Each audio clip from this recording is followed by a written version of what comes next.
Baik, Assalamualaikum warahmatullahi wabarakatuh. Teman-teman semua, Alhamdulillah pada kesempatan siang hari ini kita akan kembali belajar tentang mata kuliah Al-Islam dan Muhammadiyah 4, di mana mata kuliah ini adalah mata kuliah, kalau dulunya adalah Nursing in Islamic, jadi kita akan membahas tentang sejarah atau mungkin beberapa aspek keperawatan yang ditinjau dari agama Islam ya gitu. Dan mohon maaf hari ini saya tidak bisa masuk secara langsung atau live karena jam 2 nanti saya ada rapat, beberapa rapat. Yang pertama rapat PPNI, yang kedua adalah rapat dengan UMS, sehingga untuk kesempatan kuliah pada kesempatan hari ini saya mohon izin untuk menyampaikan melalui link video. Dan nanti Bapak Ibu semuanya akan kami berikan kuis, sehingga untuk video ini atau mungkin kuliah hari ini nanti dimohon untuk dapat mengikuti sampai dengan selesai, karena nanti ada beberapa kuis yang akan kami sampaikan, dan beberapa pertanyaan itu nanti akan kami sampaikan atau akan uh, clue-nya akan kita sampaikan dalam kuliah pada kesempatan hari ini ya. Baik, saya diberikan topik untuk menyampaikan sejarah perawatan Islam ya, dan ini merupakan topik yang sangat menarik karena pada dasarnya keperawatan itu diawali oleh Islam itu sendiri. Jadi sebelum Barat itu mempeloporkan atau menggembur-gemburkan nursing, itu Islam sudah mengawalinya sendiri, gitu ya. Dan secara prinsip ini, kalau kita berbicara tentang Islam, ini sudah mengandung beberapa ajaran yang lengkap ya. Jadi dari aspek kehidupan sehari-hari, aspek kesehatan, dan semua aspek yang ada dalam kehidupan seorang manusia itu sudah dijelaskan oleh Islam ya gitu ya. Bahkan ketika seorang itu dia sehat, ketika seorang itu dia sakit, bagaimana dia bersikap, bagaimana dia menyikapi sakitnya atau sehatnya, itu semua sudah disampaikan oleh Islam, sehingga manusia atau seorang Muslim itu dia tinggal membaca, kemudian dia belajar, kemudian dia bagaimana mengintegrasikan antara konsep kesehatan Islam dengan konsep kesehatan yang ada pada hari ini gitu. Karena sekarang sudah banyak sekali penelitian-penelitian yang menyampaikan tentang pengobatan ini dan sebagainya, atau mungkin terapi ini dan sebagainya, sehingga ketika kita bisa mengkombinasikan antara konsep Islam dengan konsep kesehatan masa kini, maka ini akan memudahkan seorang muslim untuk dia sembuh dari keluhan-keluhan yang sedang dialami oleh eh, si pasien tadi gitu ya. Dan tidak kita pungkiri bahwa setiap aspek dalam Islam itu dia menjelaskan tentang kesehatan ya gitu. Bahkan di hampir semua ajaran Islam itu mereka menjelaskan tentang bagaimana hidup sehat, bagaimana menjaga kesehatan fisik dan kesehatan secara non fisik atau rohani. Dan inilah yang akan disentuh oleh agama Islam Bapak Ibu semuanya, sehingga dan ketika kita banyak atau membaca beberapa literatur yang dia berkaitan erat dengan nursing Islamik, maka mereka akan banyak berbicara tentang bagaimana kita menjaga hidup sehat secara Islam ya gitu ya. Karena di zaman ini banyak sekali beberapa tips kesehatan yang tentunya itu apa tidak dipelopori oleh dari aspek Islam itu sendiri, tapi Islam punya tips sendiri. Ketika kita ingin hidup sehat, maka sudah ada aturannya, sudah ada apa namanya eh, penjelasannya, sehingga kita tinggal membaca dan bagaimana kita mengimplementasikan di pasien-pasien kita seperti itu ya. Dan nanti akan saya sampaikan beberapa artikel, beberapa jurnal yang membahas tentang sejarah perawatan Islam. Jadi ini adalah satu pelopor begitu Bapak Ibu semuanya. Jadi kalau kita berbicara tentang kesehatan, maka Islam yang nomor satu sebelum negara-negara Barat ya gitu. Jadi kalau kita perhatikan dari artikel-artikel atau review-review atau mungkin jurnal, itu yang mengawali pertama kali adalah Islam sebelum sebelum yang lainnya ya. Nah, yang akan kita pelajari sekarang adalah mungkin saya yakin teman-teman semua sudah sering mendengar siapa itu Rufaidah. Rufaidah. Jadi Rufaidah itu beliau adalah seorang perawat Muslim pertama itu. Jadi sebelum ada yang lain, itu beliau menjadi perawat Muslim yang pertama. Oleh karena itu, sebagai seorang perawat Muslim itu kita juga punya satu apa namanya, ya semacam ini ya, keinginan untuk tahu siapa sih perawat Muslim yang pertama gitu. Rufaidah binti Sa'ad gitu. Jadi beliau ini dilahirkan di Yathrib sebelum hijrah Nabi Muhammad SAW. Dan beliau adalah orang yang pertama di Madinah untuk menerima Islam dan merupakan salah satu wanita Ansor yang menyambut Nabi tiba di Madinah. Dan Rufaidah ini adalah seorang perawat yang dia belajar dari ayahnya sendiri. Jadi ayahnya ada seorang dokter, sementara si Rufaidah ini beliau apa yang namanya memilih untuk menjadi perawat. Jadi perawat dia belajar dengan dokter kayak gitu. Nah, ini menjadi hal yang sangat menarik sehingga kalau kita sedang bekerja di sebuah hospital, di sebuah rumah sakit itu kita bisa belajar dari profesi yang lainnya. Dan ini sudah diberikan contoh oleh Rufaidah itu sendiri. Ya. Jadi Rufaidah beliau belajar dengan ayahnya sendiri, beliau belajar dengan teman-temannya dan sebagainya gitu ya. Dan ini menjadi satu pelajaran sangat penting bahwa perawat itu dia senang mengupdate ilmunya gitu, ilmu yang sedang dia tekuni ya. Karena perawatan dia cabangnya sangat banyak sekali, Bapak semuanya ada medical bedah, ada anak dan sebagainya. Makanya ketika kita memilih untuk spesifikasi skill kita di topik tertentu, misalkan ada perawat yang dia spesialis di aspek medical bedah atau mungkin dia lebih spesifik di aspek ginjal begitu atau mungkin di diabetes gitu, maka ya dia benar-benar tekun belajar ke arah penyakit yang dia tekuni sehingga dia dikenal sebagai perawat yang expert di bidang misalkan di bidang ginjal atau di bidang hipertensi atau mungkin yang lainnya. Nah, ini menjadi satu pelajaran penting bagi kita sebagai seorang perawat agar untuk senantiasa mengupdate ilmu dan kita belajar dari profesi lainnya gitu ya. Dan kita tidak boleh gengsi ketika kita ingin belajar dengan profesi yang lainnya. Itu yang terpenting. Jadi kita tidak boleh gengsi ya. Kadang perawat itu dia merasa sungkan atau tanya ketika dia tidak tahu tentang suatu treatment, suatu obat, ya. Padahal itu hal yang penting bagi apa namanya, bagi praktek dia sehari-hari. Ya. Kadang ada rasa malu atau merasa apa ya, itu kita harus benar-benar menghilangkan rasa itu. Jadi ketika kita ingin belajar tentang obat, kita ingin bertanya kepada mungkin dengan dokter atau mungkin dengan profesi lain yang mungkin kita pandang dia expert, ya kita ya tidak seharusnya kita malu ya. Jadi kita harus benar-benar punya keinginan untuk bertanya ya hal yang punya manfaat terhadap praktek kita sehari-hari seperti itu. Dan ini sudah dicontohkan oleh Rufaidah. Jadi Rufaidah itu ayahnya ada seorang dokter dan kalau zaman dulu dokter itu dia disebut sebagai tabib ya. Kalau zaman sekarang tabib itu adalah apa namanya seorang yang dia mungkin lebih lebih ke arah pengobatan alternatif kalau zaman sekarang. Tapi kalau zaman dulu tapi pada dia seorang dokter lah gitu. Ya. Dan memang ketika kita berbicara tentang Rufaidah dan ayahnya, artinya dulu itu sudah terkonsep ya, terkonsep perawat itu dia tugasnya seperti ini, dokter itu dia tugasnya seperti ini. Jadi ini adalah hal yang saya kira menarik sekali bahwa di zaman Nabi itu sudah ada satu pola atau satu pattern ya pola bahwa perawat pekerjaannya seperti ini, dokter yang seperti ini sudah ada perbedaan ranah pekerjaannya seperti itu. Iya. Dan Zero Voida ini beliau juga apa termasuk perawat yang dia menggeluti perawatan luka. Kenapa?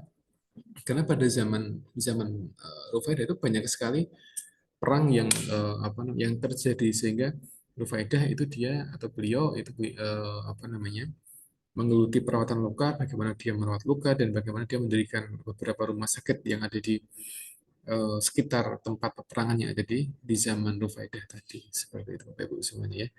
Jadi ini kalau kita belajar sekilas tentang Rufaidah ini menunjukkan bahwa Rufaidah itu adalah seorang yang perawat Muslim yang pertama di dunia ya dan ini sudah diakui oleh negara Barat. Jadi sebelum Rufaidah ini sepanjang beberapa artikel itu belum ada artikel yang menyampaikan bahwa Rufaidah atau tidak ada artikel yang menyampaikan atau yang menjelaskan tentang perawat pertama selain Rufaidah. Jadi Rufaidah adalah tokoh yang menurut saya sangat penting, yang inspiratif bagi perawat Muslim di dunia seperti itu. Ya, jadi kalau kita ingin melihat kayak gimana sih profil perawat Muslim yang ideal, itu ya kita melihat Rufaidah seperti itu. Ya. Rufaidah dia tekun belajar dengan ayahnya, kemudian dia juga mendirikan beberapa hospital yang ada di sekitar tempat tinggalnya, untuk membantu korban-korban perang, untuk merawat luka dan sebagainya gitu ya. Nah, ini adalah eh, apa topik yang sangat menarik karena banyak sekali artikel-artikel yang inspiratif yang menjelaskan tentang Rufaidah ya gitu ya. Dan saya yakin para perawat di Indonesia itu sudah banyak mengenal Rufaidah. Ya, cuman ya tadi tidak semua orang yang kenal tuh dia bisa apa namanya, atau mungkin dia mengenali secara utuh profilnya ya, tapi kadang hanya sebatas kenal secara nama saja, bukan kenal secara bagaimana perilakunya, bagaimana sepak terjang Rufaidah ketika di zaman Nabi SAW, bagaimana beliau belajar, bagaimana beliau membantu korban perang dan lain sebagainya. Nanti akan kami sampaikan beberapa artikel yang menjelaskan tentang Rufaidah, Bapak Ibu semuanya ya.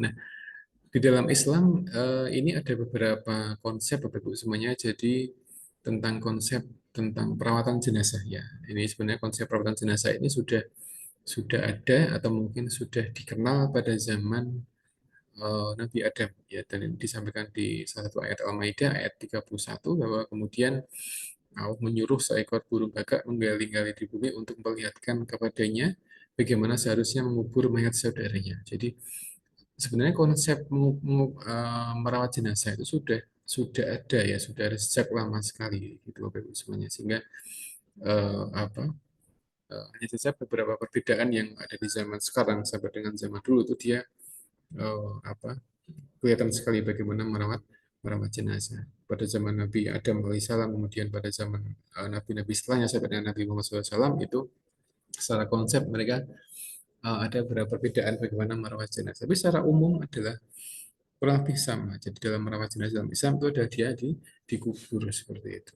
Iya, tapi beberapa apa sholat jenazah atau mungkin membaca doa-doa itu memang dikenal sejak zaman Nabi Muhammad SAW sampai dengan zaman sekarang seperti itu. Jadi pada dasarnya ini sudah disampaikan oleh Allah Subhanahu wa taala dalam surat Al-Maidah ayat 31 tentang konsep merawat merawat jenazah gitu. Kemudian tentang konsep awal personal hygiene, ini juga konsep yang juga sangat eh, sudah banyak diintegrasikan dalam perawatan, itu bagaimana merawat personal hygiene. Ya, karena pasien-pasien itu banyak sekali yang dia mengalami gangguan personal hygiene ya, mandi atau gosok gigi atau mungkin yang lainnya. Hingga ketika kita belajar bagaimana konsep tentang hygiene dalam Islam, maka ini menjadi hal yang penting sekali karena hampir semua pasien dia mengeluhkan tentang personal hygiene ketika dia ada di sebuah hospital atau di rumah sakit kayak gitu. Iya.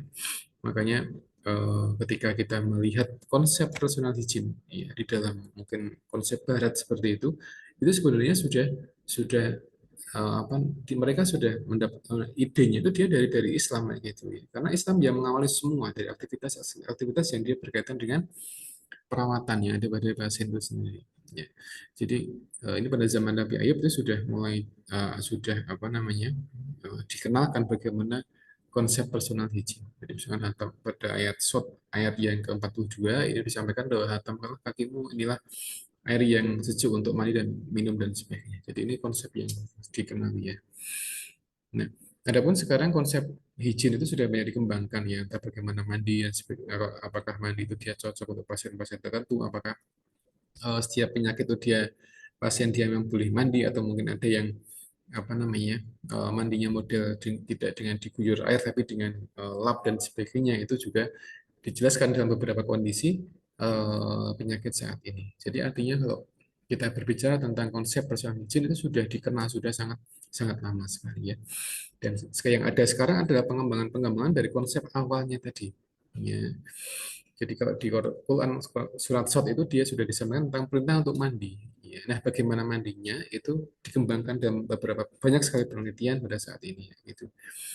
Berapa kali mandinya, kemudian dia kapan mandinya, dalam kondisi apa seorang itu mandi dan bagaimana cara mandi itu dia sudah ada konsepnya sekarang yang dia terperinci di masing-masing kondisi penyakit pasiennya gitu. Apakah pasien dia harus mandi dengan mengguyur air, apakah mandinya cukup dengan kain lap basah kemudian dilap dan sebagainya. Seperti itu ya. Nah, makanya ketika kita belajar aspek kesehatan atau keperawatan dalam Islam, maka kita tidak lepas dari yang namanya konsep personal hygiene itu Bapak Ibu semuanya.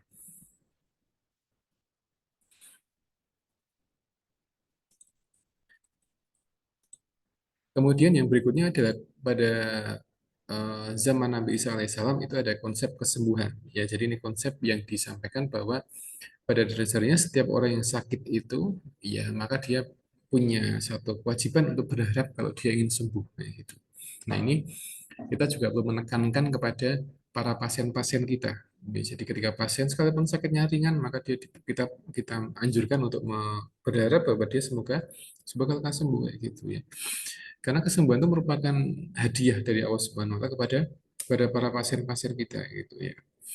Dan dan hampir tidak ada pasien yang tidak mau sembuh. Itu tidak ada. Jadi hampir semua pasien dia berharap ingin cepat sembuh, cepat pulang dari hospital atau dari klinik, atau mungkin ketika dia sakit di rumah dia pengen segera sembuh dan dia pengen segera kembali beraktivitas. Itu hal yang mendasar yang sering dimiliki atau hampir dimiliki oleh semua orang yang dia sedang sakit gitu ya. Makanya ketika seorang pasien sakit, maka kita ingatkan untuk beribadah, jangan sampai sholatnya tertinggal, jangan sampai dia lupa untuk berharap pada Allah Subhanahu wa taala, karena itu hal yang sangat penting gitu ya. Dan seorang pasien dia tidak boleh terlalu menggantungkan dengan obat-obatan atau mungkin treatment yang diberikan selama dia sakit, baik itu di hospital atau mungkin dia ada di klinik atau mungkin dia di rumah. Nah, jadi dia mengkombinasikan antara obat-obatan, kemudian dia berharap pada Allah Subhanahu wa taala dan juga dia berdoa gitu ya, berdoa gitu. Ya, karena ini hal yang sangat penting ya, gitu. Karena kalau seorang itu sakit sementara dia hanya mengandalkan obat-obatan saja tanpa dia berharap, tanpa dia untuk melakukan satu usaha yang dia sifatnya adalah eh, mempererat koneksi dia dengan Allah Subhanahu wa taala, maka ini apa, akan sedikit mengganggu kesembuhan tadi ya, gitu. Sehingga ketika pasien-pasien kita itu dia sedang sakit, maka yang terpenting ada dia harus tidak boleh dia ketinggalan atau mungkin dia tidak boleh meninggalkan ibadah yang terpenting ya. Karena kalau kita perhatikan di sebagian tempat itu ada sebagian pasien yang dia tidak sholat ketika dia sakit, padahal dia mampu ya, gitu ya. Dia mampu. Nah, sekarang kalau pasien dia memang tidak bisa berwudu, itu kan kita bisa mengedukasinya untuk tayamum, kemudian bisa sholat di atas tempat tidur dan sebagainya gitu ya. Ini hal yang mendasar yang harus kita pahami ya, bahwa ketika kita merawat pasien yang sakit itu idealnya kita harus memotivasi aspek, tidak hanya aspek bagaimana dia merubah gaya hidup, tapi dia bagaimana meningkatkan koneksi dia dengan Allah Subhanahu wa taala. Dengan ibadah, meningkatkan berdoa, kemudian dia sholat dan sebagainya. Jadi jangan sampai ketika dia sakit dia malah meninggalkan sholat. Ini yang eman-eman ya. Rasanya kok eman-eman. Ini guru-guru sakit kok jadi tidak sholat, itu hal yang sangat eman-eman. Jadi apapun kondisinya itu jangan pernah meninggalkan yang namanya sholat, yang namanya ibadah, doa itu jangan sampai ditinggalkan ya. Bahkan boleh sebagian fatwa menyampaikan kalau dia boleh menjamak sholat, misalkan menjamak antara duhur dengan asar atau maghrib dengan isya ketika kondisi dia sakit kayak gitu ya. Ketika seorang itu dia susah untuk sholat on time tepat waktu ya, misalkan di rumah sakit atau mungkin ketika sebagai pasien atau sebagai tenaga medis yang tenaga kesehatan yang merawat pasien atau di ruang operasi, maka dia boleh menjamak sholat dalam kondisi tertentu saja ya. Makanya kita harus benar-benar mengingatkan kembali kepada pasien-pasien kita untuk jangan meninggalkan sholat apapun kondisinya gitu ya. Nah, kalau kecuali pasien-pasien yang dia tidak sadar itu memang dia ada ruksoh, ada keringanan untuk tidak sholat. Tapi ketika dia sadar, ketika dia mungkin pingsannya beberapa saat, kemudian dia masih ada waktu untuk saja, kita ingatkan untuk sholat sekalipun dengan tayamum seperti itu. Ya, jadi ini ada kaitannya. Dan sering sekali cerita dari sebagian pasien itu ketika si pasien dia sakit kemudian dia semakin rajin ibadah, maka dia semakin cepat kesembuhannya. Jadi ketika seorang itu dia sedang sakit kemudian dia semakin dekat dengan Allah Subhanahu wa taala, dia menjadi sering ngaji, kemudian dia sholatnya on time gitu ya, dia kadang menjamak sholat gitu. biar dia tidak ketika sholat ya itu seringkali menyembuhkan ya, memudahkan untuk menyembuhkan ya, gitu. Ini yang penting ya gitu Bapak Ibu semuanya. Yang berikutnya ada konsep bersuci. Jadi ini adalah konsep apa? Bersuci artinya bersuci ada yang sifatnya dia menghilangkan hadas kecil dan hadas hadas besar ya gitu ya. Ada wudhu, kemudian mandi wajib dan sebagainya. Jadi ini sudah disampaikan oleh Allah SWT pada ayat Al-Maidah ayat 6 ya gitu. Jadi kurang lebih artinya ya orang-orang yang beriman apabila kamu hendak mengerjakan sholat maka basuhlah mukamu dan tanganmu sampai dengan siku dan sapulah kepalamu dan kakimu sampai dengan kedua mata kaki dan seterusnya. Jadi ayat ini menjelaskan tentang bagaimana bersuci atau wudhu ya gitu Bapak Ibu semuanya. Jadi ini sudah disampaikan, sudah dijelaskan dengan detail begitu dan saat sekarang pun sudah banyak sekali pasien-pasien yang dia wudhu ya gitu ya. Dia sudah sembuh, kemudian dia bisa berjalan dari tempat tidur ke apa tempat wudhu, kemudian dia sholat itu dan sudah sering kita amati di sebagian rumah sakit seperti itu. Jadi mereka yang sudah bisa apa namanya bangun tempat tidur, kemudian dia boleh tersentuh air atau mungkin dia boleh wudhu langsung begitu, maka dia apa namanya itu sudah banyak kita amati di sebagian tempat kayak gitu ya. Bahkan kadang sebagian pasien dia cukup dengan tayamum saja ya, dengan tayamum dan apa dia sholat kemudian kadang dia dijamak kayak gitu dan dia memang ketika kita tanya ya saya harus sholat karena hal itu hal yang wajib tidak perlu ditinggalkan. Alhamdulillah. Jadi ketika saya menanyakan ke pasien dan dia menjawab seperti itu, saya senang sebagai seorang muslim, saya senang sekali. Kenapa? Karena sekalipun dia sakit, dia tetap punya perhatian terhadap sholatnya. Ya, sekalipun hanya sholatnya di tempat tidur, ya, gitu, dengan tayamum dan sebagainya. Itu hal yang dimaafkan, ya, gitu, semuanya hal yang maklum, yang lumrah, yang apa, yang bisa kita maklumi ya. Kenapa? Karena mungkin sebagian pasien dia tidak bisa ke tempat wudhu, kemudian dia kesulitan motorik, bergerak dan sebagainya, sehingga dia sholatnya di tempat tidur seperti itu ya. Oke. Saya ingin menyampaikan sedikit tentang beberapa artikel yang menjelaskan tentang Rufaidah. Ini saya menemukan 4 atau 5 artikel, Bapak Ibu semuanya. Saya mohon izin untuk share screen kembali.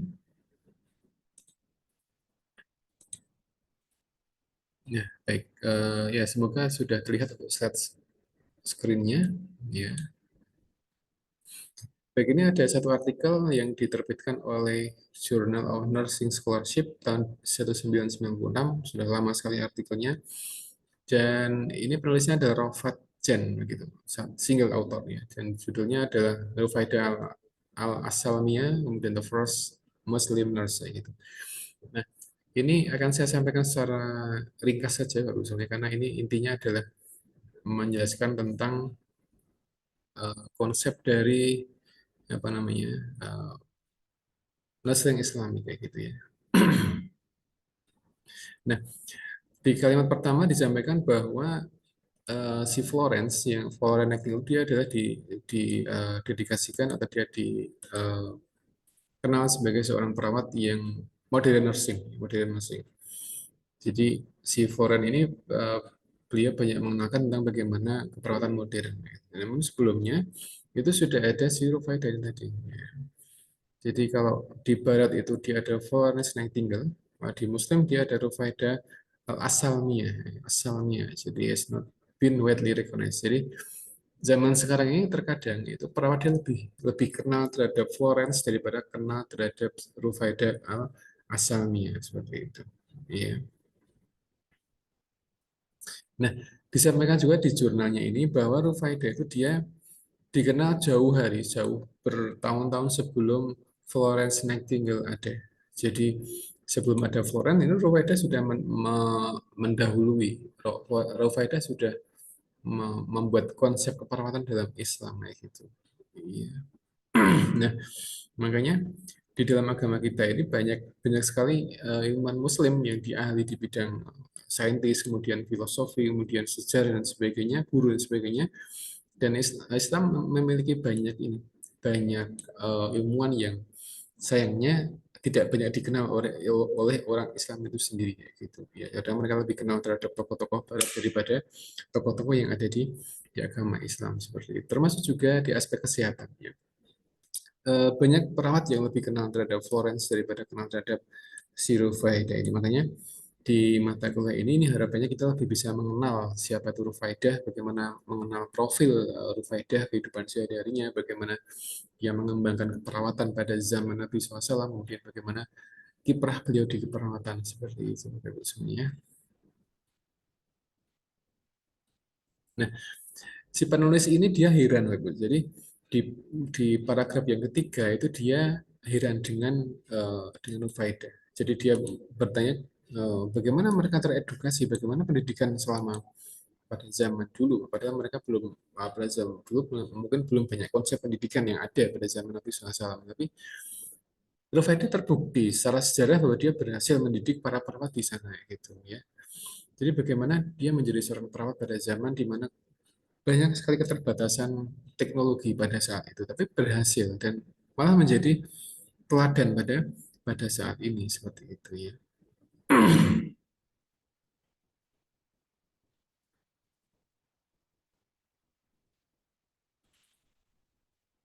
Nah, disampaikan juga bahwa Rufaidah itu dia tidak hanya memberikan layanan kesehatan pada tentara yang dia sedang perang atau tentara yang dia mengalami luka ya. Nantinya Rufaidah itu dia juga perawat luka ya gitu. Karena pada zaman Rufaidah itu banyak peperangan ya. Sehingga ketika banyak peperangan otomatis seorang itu ketika di zamannya dia harus bagaimana berpikir bagaimana caranya mengobati orang yang luka, luka karena peperangan, luka karena panah, karena tombak, karena pedang dan sebagainya. Maka dia merawatnya di sana ya. Dan di sini dikenal bahwa Rufaidah tidak hanya memberikan layanan perawat kepada tentara yang dia terluka, baik di padang pasir atau mungkin di medan perang, tapi dia juga seorang social leader, pemimpin sosial pada zamannya dan juga edukator kayak gitu. Nah, ini menjadi hal yang sangat menarik bahwa perawat itu selain dia juga ahli di bidang perawatan, dia juga idealnya dia menjadi seorang social leader gitu ya. Kemudian edukator ya. Edukator dia bisa sifatnya edukator kepada pasien-pasien, edukator kepada masyarakat dan sebagainya gitu. Nah, ini Rufaidah sudah mendahului. Jadi dia sudah punya konsep sendiri sebelum Florence itu ada. Ya, jadi Rufaidah sudah menjadi perawat luka pada zaman Nabi SAW. Kemudian dia juga menjadi social leader, dia menjadi pemimpin komunitas pada zamannya gitu. Kemudian dia juga menjadi seorang edukator pendidik pada zamannya, edukator kepada rekan-rekan yang ingin menjadi perawat dan edukator kepada para pasien-pasien yang memang dia menjadi apa eh, objek yang rawatan pada Siropedia ini tadi ya gitu. Ya. Nah, disampaikan juga bahwa Rufaidah itu dia membantu ayahnya ya. Dia membantu ayahnya dan dia mengembangkan skill keperawatan pada zamannya gitu. Ya. Artinya Rufaidah dia sudah memahami bahwa ayahnya dia seorang dokter, tapi dia ingin mengembangkan skill yang lain yang berkaitan dengan keperawatan. Sehingga pada zaman Rufaidah itu sudah ada polanya. Jadi pola seorang dokter dia seperti ini, seorang perawat dia seperti ini. Jadi sudah ada polanya gitu ya. Dan disampaikan jadi si developer nursing skill, jadi dia mengembangkan skill perawatannya seperti itu ya. Dan disampaikan juga bahwa eh, sebagai seorang manusia itu Rufaidah dia sangat sabar, kemudian dia sangat ramah dan sebagainya. Dia juga sangat orang yang dia punya komitmen tertentu. Jadi ini karakter yang idealnya dimiliki oleh seorang perawat. Dia harus sabar, sangat sabar. Jadi disampaikan dia very patient, jadi sangat sabar orangnya. Tidak hanya sabar saja, dia orangnya very. Jadi very ketika ada istilah very itu dia sangat. Artinya dia eh, kesabarannya dia berlipat-lipat seperti itu. Ini yang harus dimiliki oleh seorang perawat. Jadi perawat ketika dia merawat pasien ya dia harus sangat sabar kepada pasiennya, gitu. Dan dia orang yang sangat ramah, semuanya. Jadi tidak ada cerita lagi perawat itu dia galak itu sudah tidak ada. Ya, perawat sekarang dia harus sangat sabar, kemudian dia harus ramah kayak gitu, dan dia harus punya komitmen kayak gitu ya, dan sebagainya.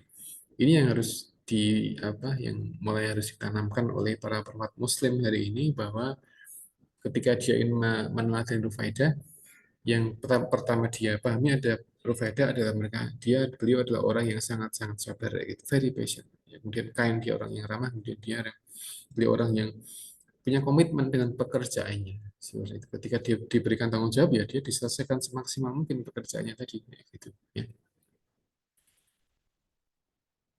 Jadi itu ya. Kemudian Nufaidah dia juga mengorganisir beberapa eh, apa atau mungkin dia mengumpulkan beberapa eh, eh, remaja-remaja pada zaman Nufaidah dan dia dilatih menjadi seorang perawat kayak gitu ya. Jadi setelah Rufaidah dia belajar dengan ayahnya, kemudian dia mengumpulkan teman-temannya, ya, teman-teman yang ada di zamannya, kemudian dia dilatih untuk menjadi seorang perawat, bagaimana merawat luka, bagaimana menjadi seorang perawat, bagaimana memberikan asuhan keperawatan pada pasien-pasien saat itu dan sebagainya. Gitu. Nah, Rufaidah itu dia melakukan seperti ini karena ada perintah dari Nabi Sallallahu Alaihi Wasallam. Jadi Nabi merintahkan untuk memberikan satu edukasi pendidikan kepada para wanita Muslim saat itu dan Rufaidah itu memberikan fokus pendidikannya pada aspek kesehatan dan lebih ke arah bagaimana menjadikan mendidik menjadi seorang seorang perawat seperti itu.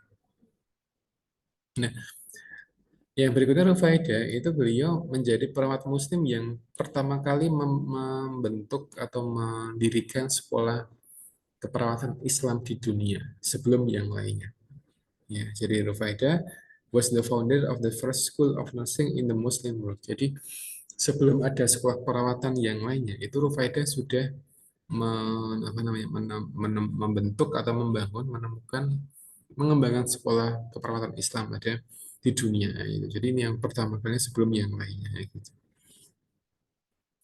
Dan Rufaidah dia juga tidak hanya berperan sebagai pemimpin di Muslim community Muslim ya pada zamannya, tapi dia juga berperan sebagai leader atau pemimpin di aspek kesehatan. Nah, gitu. Pada zaman Rufaidah tentunya gitu ya.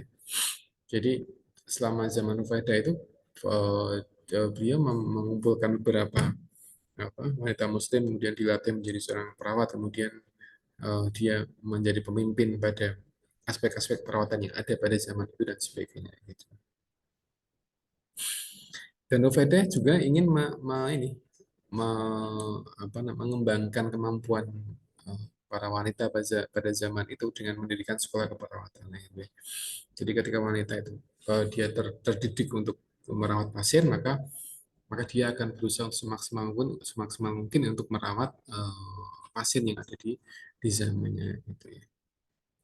Kemudian Rufaidah juga mengembangkan kode etik keperawatan Bapak semuanya. Jadi ternyata sudah ada kode etik keperawatan pada zaman Rufaidah sebelum zaman Florence Nightingale gitu ya. Kemudian Rufaidah juga memotivasi para apa namanya wanita muda pada zamannya untuk berpendidikan, iya, dan mengembangkan karir pada zamannya gitu dan memberikan layanan kepada di komunitas. Jadi ini Rufaidah juga menjunjung tinggi aspek apa namanya bagaimana wanita dia harus punya pendidikan, bagaimana dia bisa mengembangkan karirnya, bagaimana dia memberikan layanan kepada komunitas dan lain sebagainya. Ya, jadi artinya wanita dia tidak dibatasi aktivitasnya, tapi dia punya satu sedikit ruang untuk berkembang di sana. Ya. Dan Rufaidah ini dia adalah seorang seorang wanita gitu. Jadi wanita yang menjadi teladan di semua apa namanya negara yang berkaitan dengan keperawatan Islam gitu ya. Jadi dia seorang wanita. Dan entah kenapa Bapak Ibu semuanya atau teman-teman semuanya, saat ini para perawat itu kebanyakan wanita. Saya nggak tahu kenapa kok bisa. Rata-rata cewek gitu. Bahkan ketika di sebuah kelas ya, kelas keperawatan contohnya di Unima, di D3 saja atau di S1, itu kebanyakan adalah cewek. Cowoknya yang paling hanya berapa saja. Mungkin di kelas teman-teman semua itu yang cowok mungkin hanya berapa, yang cewek ada berapa. Artinya entah kenapa apa alasannya seperti apa kok bisa. Jadi apa para perawat itu mayoritas adalah cewek kayak gitu. Cowok hanya beberapa saja ya. Jangankan mahasiswanya, dosennya saja itu yang cowok itu berapa bisa dihitung dengan jari aku semuanya. Di Fikes saja itu bisa dosen yang cowok itu bisa dihitung dengan jari daripada yang cewek gitu ya. Bahkan ketika saya kemarin sekolah di Thailand itu hampir semuanya dosennya adalah cewek semua. Ya, hampir semua dosen adalah dia cewek semua. Kalaupun ada cowok mungkin satu atau dua, rata-rata dia cewek semuanya. Dan saya masih belum begitu tahu alasannya kenapa kok bisa para para perawat itu kok mostly atau kebanyakan adalah cewek kayak gitu ya. Cowok itu tidak tidak banyak satu dua. Dulu pas saya kuliah itu yang dosen cowok keperawatan itu tidak banyak, satu atau dua saja lah. Semuanya ada cewek semuanya gitu. Ya. Jadi dari Rufaida ini bisa kita ambil satu satu kesimpulan bahwa memang cewek atau wanita itu punya kesempatan ya, kesempatan untuk berpendidikan, kemudian mengembangkan diri dan sebagainya ya. Terutama dari aspek keperawatan kayak gitu. Dan mungkin juga di tempat kerja atau mungkin di apa namanya sekolah-sekolah itu rata-rata adalah kebanyakan adalah cewek ya, kebanyakan cewek ya. Ya, mungkin kecuali di ruang operasi ya, sepertinya eh, hampir sebagian besar ruang operasi itu kebanyakan adalah cowok mungkin ya, tapi ada juga cewek yang dia mendominasi di ruang operasi ya. Tapi beberapa tempat yang kita amati itu perbandingan cowok sama cewek di ruang operasi itu hampir sama. Tapi ketika di bangsal kemudian di apa namanya di sekolah ya, di kelas pendidikan itu kebanyakan adalah perawat dia adalah cewek gitu ya. Ya, jadi sekalipun begitu maka cowok pun tidak perlu minder ya, karena ketika dia menjadi perawat cowok ya tidak perlu minder ya, karena memang kayak gitu kondisinya, dan itu satu hal yang memang harus kita syukuri menjadi perawat dan cowok gitu ya, itu hal yang harus kita syukuri gitu Bapak semuanya. Ya.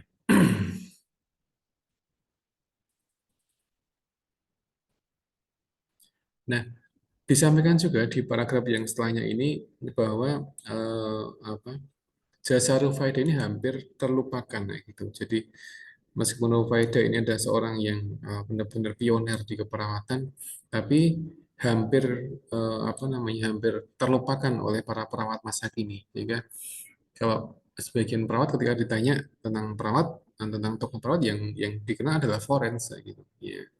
Mereka lebih kenal terhadap forens daripada kenal terhadap si Rufaida. Ini hal yang terbalik. Ya. Nah, seharusnya perawat muslim itu ketika ditanya siapa panutannya, ya panutannya adalah Rufaidah tadi, begitu ya. Ya. Jadi Rufaidah dia mendahului tentang konsep keperawatan, kemudian diikuti oleh si Florence ini tadi, ya gitu ya.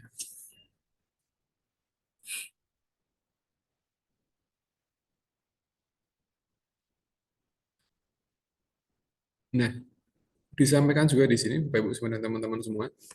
Jadi Rufaidah itu ketika diminta untuk apa namanya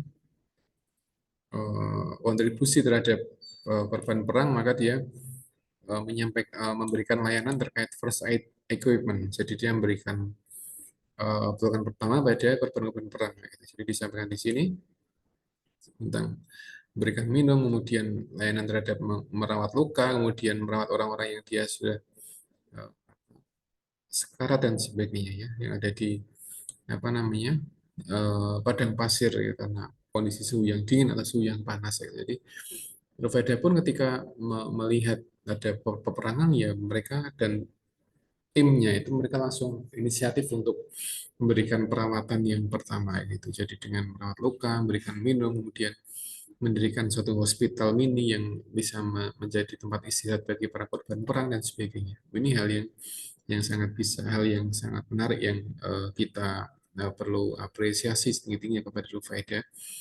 Dan saat sekarang pun ketika teman-teman perawat yang menjadi perawat luka itu hal yang bagus, karena itu ya bagian keteladanan dari Rufaida itu sendiri gitu.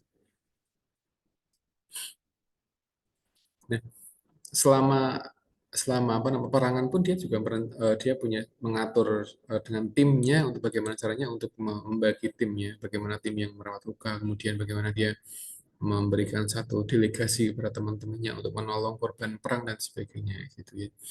Dan Faida dia punya beberapa tim di sini. Jadi ada Emara, Umima dan sebagainya. Di sini ada beberapa nama yang dimana dia adalah para perawat yang bekerja tim dengan Rufaida. Ya. Jadi ternyata para perawat Islam itu ada banyak sekali selain Nufaidah. Ini ada beberapa teman-teman Nufaidah yang dia sudah diedukasi oleh Rufaidah sehingga membantu pekerjaan Rufaidah ketika di medan peperangan kayak gitu.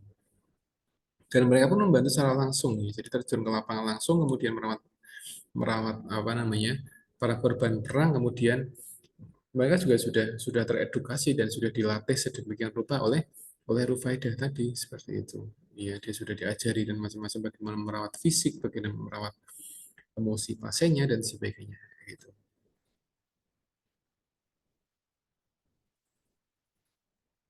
Nah, jadi ketika setelah peperangan selesai pun Nufaidah tidak tidak berhenti bekerja. Ya, beliau lebih memberikan apa namanya edukasi di Masjid Nabi SAW, memberikan satu pendidikan kepada para perawat di sana. Gitu. Jadi Nufaidah adalah seorang yang gigih dalam bekerja. Gitu. Dia tidak ketika pekerjaan selesai di medan perang, dia tidak kemudian berhenti kerja, tapi dia melanjutkan dengan pekerjaan yang lainnya. Artinya dia sangat sibuk sekali pada zamannya.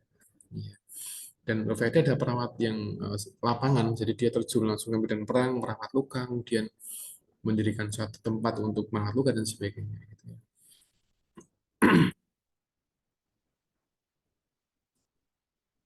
Nah, di masjid pun tetap Nurveda memberikan edukasi kesehatan pada zaman Nabi SAW. Tapi dengan izin Nabi SAW. Jadi di masjid itu Nurveda punya satu kelas khusus yang menjelaskan tentang bagaimana hidup sehat di sana, bagaimana merawat orang yang sakit dan sebagainya, bagaimana men-training teman-temannya itu untuk menjadi perawat-perawat yang membantu berfaedah ketika ada satu peperangan dan sebagainya, gitu ya. Dan Novata juga mengenalkan bagaimana mencegah penyakit kayak gitu dan bagaimana memberikan satu apa namanya edukasi kesehatan pada masyarakat pada zamannya. Ya. Ternyata konsep prevensi pun juga sudah dikenal pada zaman Nufaida gitu. Ya. Dan Nufaida pun juga memberikan satu edukasi atau mengadakan kelasnya tadi di masjid ya, gitu. Ya. Jadi tapi dengan izin Nabi SAW. Jadi setelah dapat izin kemudian Nufaida mengumpulkan beberapa rekan-rekannya, teman-temannya kemudian memiliki satu kelas khusus yang ada di apa namanya ada di masjid, ya edukasi dan lain sebagainya. Nah, bahkan Nabi Muhammad SAW pun Nabi pun memberikan satu motivasi kepada para wanita untuk punya pendidikan ya gitu. Jadi ini hal penting. Jadi pendidikan bagi seorang wanita itu hal-hal yang sangat penting sekali. Bahkan Nabi SAW pun juga memberikan satu motivasi, mengencouragement kepada para wanita untuk punya pendidikan. Ya, gitu. Ya. Ketika wanita itu dia punya pendidikan, tentunya pola pikirnya dia akan berbeda. Gitu. Ya, jadi seorang mungkin tidak hanya laki-laki, tidak hanya wanita, tapi semua orang yang dia punya pendidikan, maka dia pola pikirnya akan berbeda. Ya. Jadi seorang yang mohon maaf sebatas SD atau SMP dengan yang sedikit SMA, maka dia akan berbeda pola pikirnya. Gitu ya. Nah, makanya di sini Nabi SAW memberikan satu apa encouragement bahwa wanita dia harus punya pendidikan kayak gitu ya. Dan dia bisa memimpin di kelompoknya, kemudian dia punya satu skill gitu ya, skill mungkin keperawatan atau mungkin skill yang lainnya sehingga dia bisa punya manfaat pada orang lain. Nah, penekanan di sini adalah berkaitan dengan aspek keperawatan kayak gitu.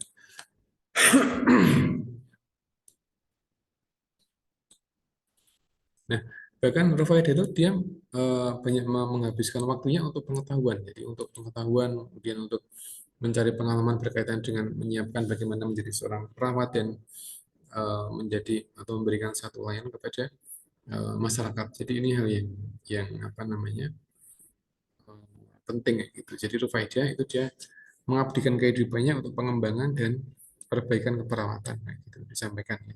Di jurnal yang atau mungkin referensi tahun 1981 disampaikan bahwa Rufaidah dia memberikan mengabdikan apa namanya kehidupannya untuk pengembangan dan aspek keperawatan gitu ya. Bahkan dia apa namanya berhasil membuat satu konsep baru di aspek keperawatan gitu. Sehingga ini menjadi satu teladan, menjadi satu panutan bagi keperawatan masa kini. Jadi sebelum ada modern nursing yang dikenalkan oleh Florence dan mungkin dari tokoh dari Barat itu sudah ada faedah yang menjelaskan tentang konsep keperawatan itu sendiri gitu.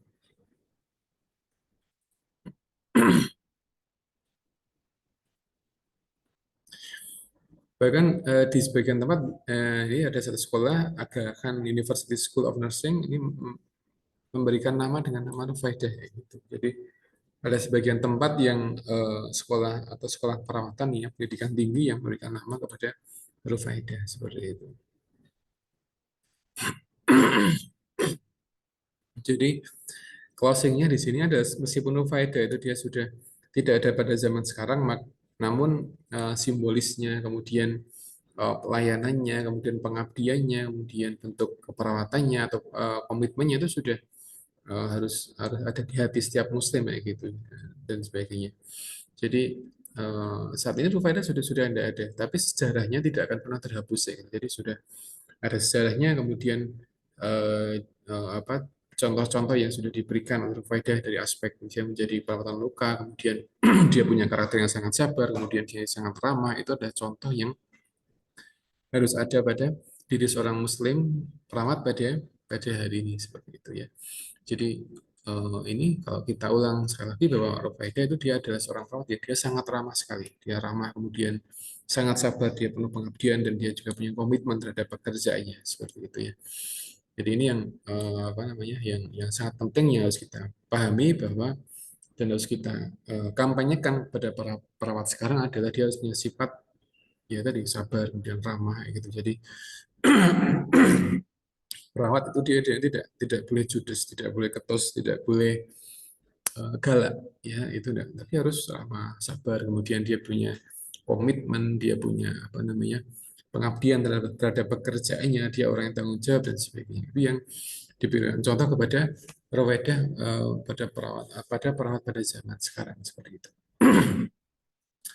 Ini yang pertama jurnalnya, kemudian saya izin untuk sharing kembali jurnal yang kedua semuanya.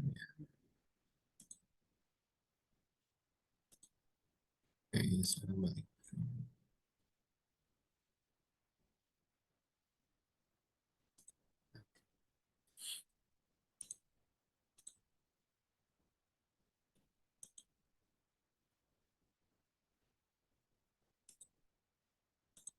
Ya, baik.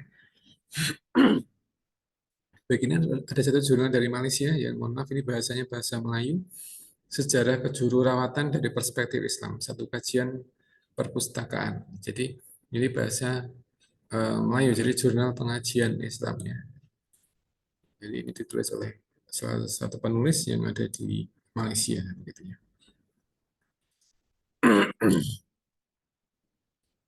Nah, disampaikan di sini bahwa keperawatan itu adalah profesi yang sangat mulia dan bahkan bagaikan nadi dalam dunia pengobatan. Jadi perawat itu seperti nadi, nadi di manusia. Kalau nggak ada nadi ya nanti manusia tidak bisa hidup kayak gitu. Nah, sama dengan sebuah rumah sakit, ketika rumah sakit itu dia tidak punya perawat, maka dia tidak akan bisa berfungsi dengan baik atau akan lumpuh rumah sakitnya. Ya, bahkan sebagian besar profesi yang ada di hospital adalah perawat, sebagian besar kayak gitu. Jadi ketika para perawat itu dia apa namanya punya dedikasi yang bagus, ya punya pekerjaan yang bagus, dia punya skill yang bagus, punya knowledge yang bagus, maka hospital dia akan maju dengan sendirinya. Dan juga sebaliknya, sebaliknya. Jadi kadang keberhasilan sebuah rumah sakit itu ditentukan dari keperawatan itu sendiri. Karena sebagian besar dia adalah perawat, ya. Sebagian besar gitu. Jadi hampir sebagian pegawai yang ada di hospital dia mostly adalah para perawat. Sehingga disampaikan di jurnal ini disampaikan bahwa perawat dia ibarat nadi, ya nadi dalam dunia pengobatan. Jadi kalau tidak ada nadi ya bagaimana akan berjalan gitu. Jadi itu contoh yang sangat nyata sehingga kita benar-benar harus bisa meningkatkan kapasitas diri kita, ya, kemampuan pengetahuan, kemudian skill dan sebagainya sehingga bisa meningkatkan kualitas dari hospital atau rumah sakit tempat di mana kita bekerja seperti itu. Nah, ini kalau kita baca adalah bahasa-bahasa Melayu, Bro. Jadi ini bahasa Melayu, murni Melayu. Jadi kalau kita membaca beberapa teks di sini memang agak berbeda dengan bahasa Indonesia ya. Tapi insya Allah masih masih bisa kita pahami secara pelan-pelan ya karena bahasa Melayu dengan Indonesia itu hampir-hampir mirip tapi ada beberapa kosakata yang dia sedikit berbeda ya sehingga kita harus sedikit agak pelan-pelan membaca beberapa paper yang dia diterbitkan dalam bahasa Melayu. Gitu ya. Nah, ini contoh bahasa Melayu yang akan kita baca. Jadi hasil kajian mendapati bahwa elemen kejururawatan seperti membantu aktiviti harian pesakit ya dan mengurangi kesengsaraan pesakit. Nah, ini kan secara bahasa mungkin agak kurang cocok dengan bahasa Indonesia ya. Mengurangkan kesengsaraan pesakit telah lama diamalkan sejak zaman kenabian lagi. Meskipun mereka tidak digelar sebagai jururawat pada masa tersebut. Nah, ini kita bisa memahami bahwa tujuan keperawatan adalah untuk membantu aktivitas harian atau activity daily living pasiennya, kemudian mengurangi keluhan, mengurangi rasa sakit yang dialami oleh pasien tadi. Tapi bahasa Melayu menyampaikan bahwa membantu aktiviti harian pesakit dan mengurangkan kesengsaraan pesakit telah lama diamalkan dan sebagainya. Jadi ini contoh saja bahwa eh, Melayu dengan Indonesia itu ada kesamaan dari aspek bahasa, tapi untuk ketika kita membaca bahasa Melayu, insya Allah kita bisa memahaminya, ya, karena tidak jauh berbeda. Ya. Kadang kita tidak perlu dictionary, tidak perlu kamus ketika membaca bahasa Melayu. Ya. Kita sudah bisa memahami seperti itu.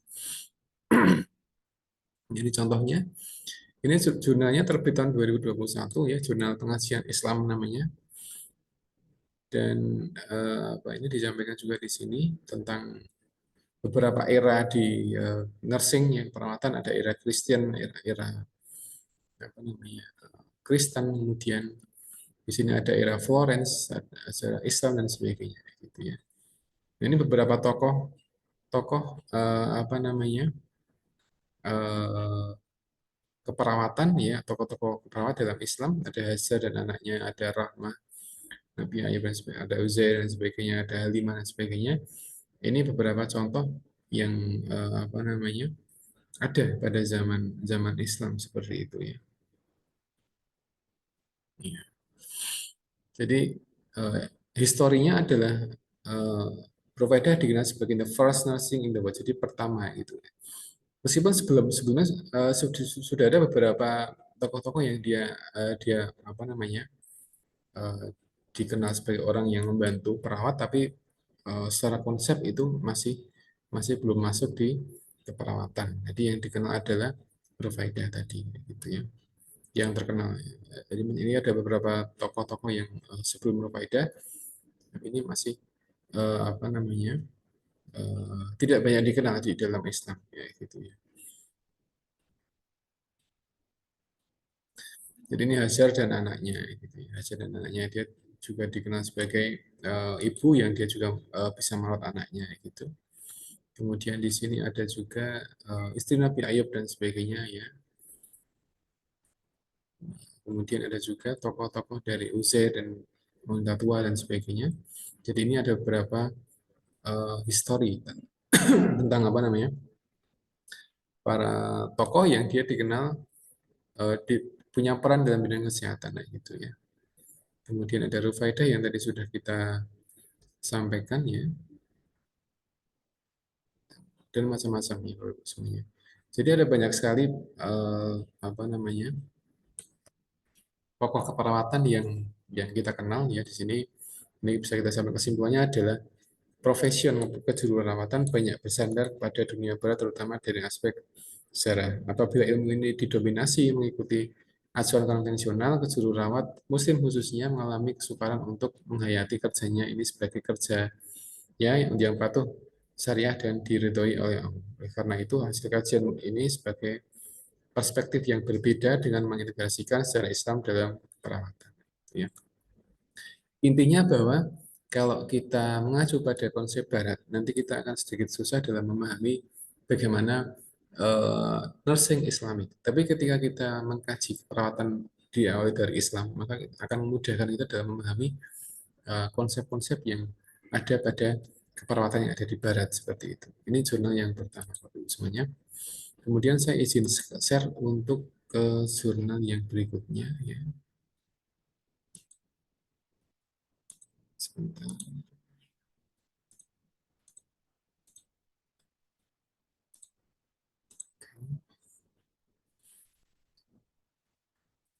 Baik, semoga sudah terlihat. Jadi ini Uprising Rufaida Al-Aslamiyah, First Muslim Nurse and Pioneer of Islamic Nursing, ya, Contribution and Legacy.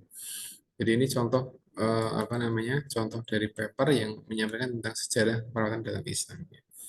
Dan ini sudah tadi sudah kita sampaikan tentang beberapa apa namanya? Konsepnya, ya. Jadi secara prinsip bahwa Rufaidah itu dia membangun perawatan dalam Islam. Jadi mengawalinya, kemudian beliau punya satu apa namanya kelompok, ya, punya satu sekolah, beliau punya banyak teman yang dilatih untuk menjadi seorang perawat dan sebagainya. Sehingga ketika eh, para perawat ini sudah mahir, maka Rufaidah pun mengajak di eh, praktek yang sebenarnya, misalkan di medan perang, bagaimana merawat pasien-pasien dan sebagainya.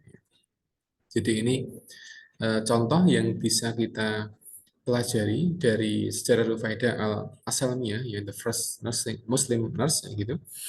Dan ini memang sudah sangat populer sekali, terkenal, dan beliau juga sebagai perawat pertama yang dikenal, ya, di dalam Islam gitu, dan banyak menjadi inspirasi bagi para perawat yang setelahnya. Ya, jadi ada Florence dan sebagainya.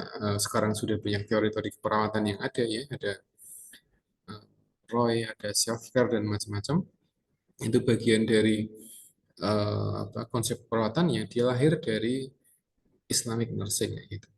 Jadi sebelum ada konsep perawatan Barat, itu Islam sudah memberikan satu pendahuluan, sudah mendahului bagaimana merawat orang yang sakit, ya, gitu. Dan pada zaman Ubaidah pun itu sudah mulai sudah terpola, ya, kira-kira pekerjaan perawat seperti apa, pekerjaan dokter seperti apa, sudah ada polanya sendiri, sehingga ini tinggal mengikuti saja. Dan ada sedikit pengembangan-pengembangan yang ada pada zaman sekarang, ya, penelitian-penelitian tentang perawatan, kemudian bagaimana memberikan treatment kepada pasien-pasien kita, mengkombinasikan antara Islamik dengan modern nursing saat ini, sehingga nanti akan meningkatkan kesembuhan kesembuhan pasien dan sebagainya. Jadi ini yang penting untuk yang bisa kita pahami bersama.